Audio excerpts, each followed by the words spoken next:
Well, it is time for the Word on Wall Street. Top investors watching your money this week. Joining me now, IHT Wealth Management President Stephen Dudash, the Gartman Letter publisher and editor Dennis Gartman, and Payne Capital Management President Ryan Payne. Hey, gentlemen, good morning to all of you. Great to see you here. And what a day to be talking about Wall Street, right, with these new records. And I want to start with a stimulus that's flooding the markets, Dennis. You've got futures really ticking up higher again. Looks like we're going to get another round of record highs for the averages. You got the 3 records yesterday. All of that on COVID relief, Dennis, in that government spending bill. So what do you make of all of this? I mean, and plus your thoughts on possibly $2,000 checks, not $600 going out. We have an outgoing Republican president who looks more like a Democrat every day. Why stop at 2,000? Let's make it 5,000. Let's make it 10,000. Let's make it 50,000. When are we going to stop? The point being, we have this enormous amount of money that's going to come into the market in the next couple days.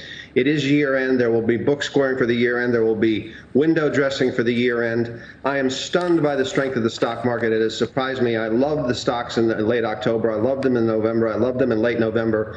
But beginning with the beginning of this month, and the fact that the insiders are continuing to sell, that we have reached extraordinarily overextended levels, it has shocked me. It has stunned me, and I'm surprised by it. But can it continue? It'll probably continue through the year end as window dressing ends up, and as the market enjoys the fact that $2,000 is going to be injected by almost every American into the market that's sitting on the sidelines and doing nothing else. So, Cheryl, it's just astonishing to watch a Republican president become a Democrat, but that's what we have. Well, I mean, what I thought was fascinating was the NASDAQ. We had 55 record close as of last night, 55 times that the NASDAQ closed at record highs.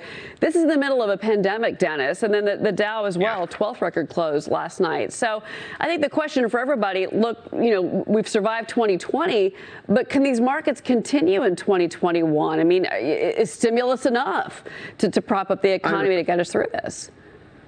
I've been in the market for 45 years, and I've learned a lot in the interim. And what I have learned, first of all, is trying to predict where the thing is going to stop, either going higher or going lower, is ludicrous. But and this will sound immature and ill-advised, but the market will stop when it stops. That's the best that one can say. We'll get a massive final 2-day run to the upside. There'll be joy, and everybody will talk about how new highs have been made. And then we will walk in one day, and the market will trade lower, and it'll trade lower for a long period of time. Yeah. So it'll stop when it stops, Cheryl. That's what I've learned in 45 years of doing this.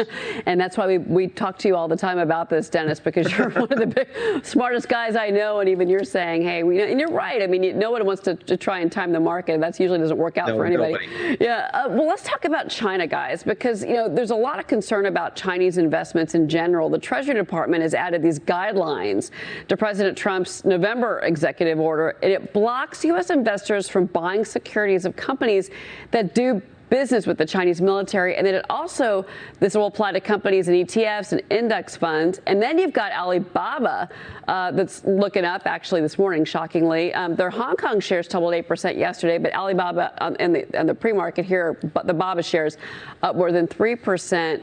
And a lot of criticism, obviously, about Ant Group's business practices. Ryan, I want to get your take on all of this. Yeah, I mean, don't mess with the Chinese government. I mean, I think it's kind of the tale of two markets, because Facebook, Amazon, and Google also have, you know, antitrust suits against them here in the U.S., and those stocks are still at all-time highs. The same thing happens to Alibaba in China. Stocks down 30%. So I think it's just a good reminder that, you know, some markets are freer than others. Also, we're just talking about how overvalued the U.S. market is becoming. I'm with Dennis. I think it is probably overvalued here and probably going to keep going higher. But if you're looking to diversify your money, you want to have emerging markets in your portfolio. But it's a good reminder, China's not the only market out there. And if you look at like online retail sales in China right now, it's like 20% of all sales are done online, which is actually a high number. The US is like 14%. But then you go to places like Latin America, it's only 3%. So I think when you're looking to diversify your money going into next year, like, you definitely want to have the emerging markets, but you want to also diversify out of China, because clearly, you know, again, it's not the most free market in the world. But when you start thinking about those emerging markets, they're trading at like a 25% discount to the U.S. You're getting dividend yields that are higher. And if you look at growth rates next year, they're going to be higher than it is in the U.S. Like, GDP around the globe is going to be 6% versus 4% in the U.S. So I think right now, like, I'm just so bullish on the emerging markets, so excited about them. But I think, again, the message here is you got to diversify out of China. You can't have all your eggs in one basket. And I think a lot of investors do that. So you got to be really careful, but got to have a global diversified portfolio. Yeah, and you can certainly, invest globally by region. You can do ETFs or indexes, to your point, Ryan, that target, say, Eastern Europe or target the Middle East, or, you can definitely, Africa even, but yeah, I think to your point, I think that's smart. Stay away from China for now.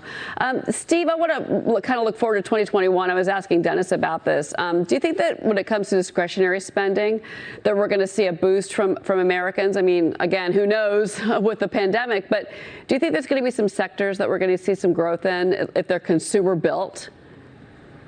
Sure. I mean, year 2020 was the year of tech, right? No one really saw that. No one thought that they would make the returns they're doing and have the run up.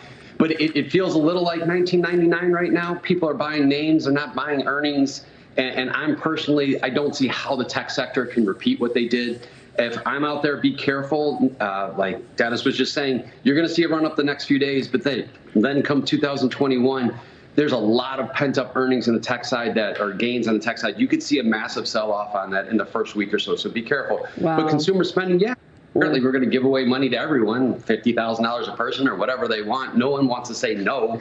I don't know how we're going to pay for any of this right now. But consumer spending, as people start feeling better about themselves economically, as they start getting more of these, we are flooding the market in cash. I mean, that is going to happen. So spending is going to go up. So you're looking at travel. I know you were just talking about this in your last guest, but the individual travel is going to go up. The business travel, there's just so much on the sales side that has to be done in person. You can only do so much on these. You think that there's pent-up demand for travel? And really quick, theme parks. Those have been really hit this year. Before I let you go, you're probably going to see the biggest percentage change, again, that's skewed because of the numbers this year, ever in the second half of 2021. You'll never see such a run-up on people who are flooding the market with cash again, feel better about themselves with cash again, in the entertainment, travel sectors, and then, in the global market, industrials. Yeah. These 2020 companies got lean. They got efficient with their money. 2021, they're going to show that sustainable, and they're going to be able to continue with that efficiency with much higher profits. Yeah. I think the cruise line sector is going to be interesting to watch too. People love their cruises, I have learned, in 2020. Yeah, and we've already a little bit. Yeah. So it's good. Steve, Dennis, Ryan. The problem is there's no par fives on a cruise ship. That's the one problem with cruise ships. Spoken like a true golfer. Steve, Dennis, guys, thank you so much. It's great to have you here. Appreciate it.